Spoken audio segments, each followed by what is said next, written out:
প্রিয় বন্ধুরা, আমার আজকে পাঁপড় ভাজা খেতে ইচ্ছা হয়েছে, তাই জন্য আমি আপনাদেরকে দেখাবো যে কিভাবে পাঁপড় প্রস্তুত করতে হয়। প্রথমে আপনারা বাজার থেকে পাঁপড়টা কিনে আনবেন, ঠিক আছে না? বাজার থেকে তেলও কিনে আনবেন, ঠিক আছে না? যদি যার কোলেস্টেরলের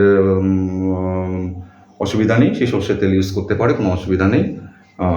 আমি রিফাইন তেল ইউজ করছি। যাই হোক,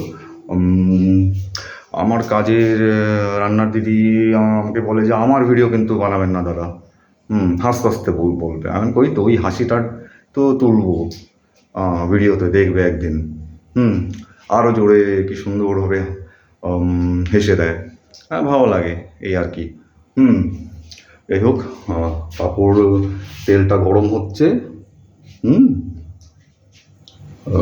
তেলটা গরম হয়ে গেলে তারপরে আমি পাঁপড় ভেজে খাবো।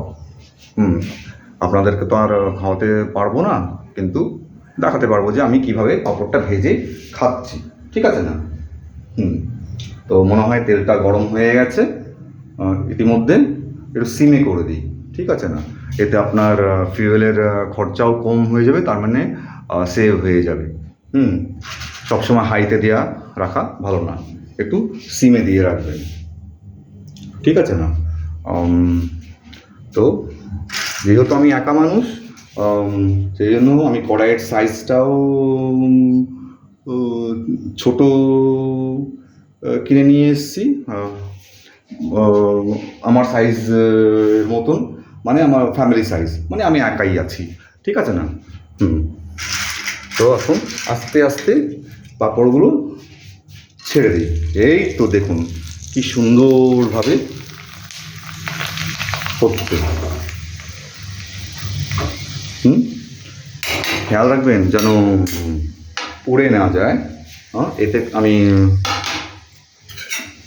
রাখবো ভেজে। বেশিক্ষণ থাকলে লালচে লালচে হয়ে যাবে। স্টিল দেন চেষ্টা করবেন গোল্ডেন কালারটা, ভাবটা যেন থাকে।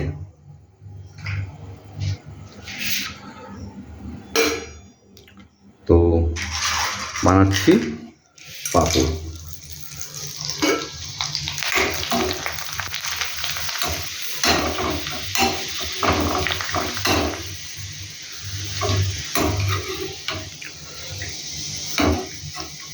ছেঁকে তুলে দেবেন।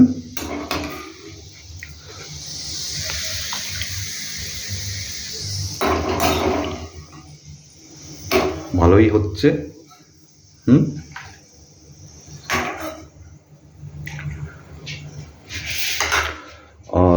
তেল যদি বেঁচে যায়, আমি আমার রান্নার দিদি মাছের তেলের বড়া ভেজে দিয়েছিল, সেটা আমি অ্যাড করে দিলাম। ওই তেলেই ভাজছি। এটা কি কাস্টমাইজেবল টেস্ট হবে, customisable test in the sense that একটু পাঁপড়ের ফ্লেভার আসবে বড়াতেও, ভালো লাগবে। আমরা আজকাল সব কিছু টেস্ট চেঞ্জ করি, এমনি মেলামেশাতে, কথাবার্তাতে, ঠিক কি না? আত্মীয়তাতে, সেজন্য খাওয়ারেও আমরা টেস্ট চেঞ্জ করতে পছন্দ করি। তো দেখুন ওই পাঁপড়ের তেলে যেটা বেঁচে গিয়েছিলো, ওতেই আমি মাছের তেলের বড়াটা ভেজে নিচ্ছি। অবশ্যই মাছের তেলটা 3 দিন আগেকার আমি ফ্রিজে রেখে দিয়েছিলাম। একা মানুষ, সব কটা তো একসাথে খাওয়া যায় না। ফর ফিউচার রেফারেন্সের জন্য, টেস্টের জন্য। আর দেখুন আজকে কত সুন্দর পাঁপড়ের তেলে যেটা বেঁচে গেছে, তাতে আমি মাছের তেলের বড়াটা ভেজে দিচ্ছি, ঠিক কিনা? একেই বলে মৌসম মস্তানা রাস্তা আনজানা, जाने किस मोड़ पे बन जाए कोई अफसाना। ऐ हैया ला ला ला ला ला ला ला ला ला ला ला ला ला ला ला ला ला ला ला। मौसम मस्ताना रास्ता अनजाना, जाने कब किस मोड़ पे बन जाए कोई अफसाना।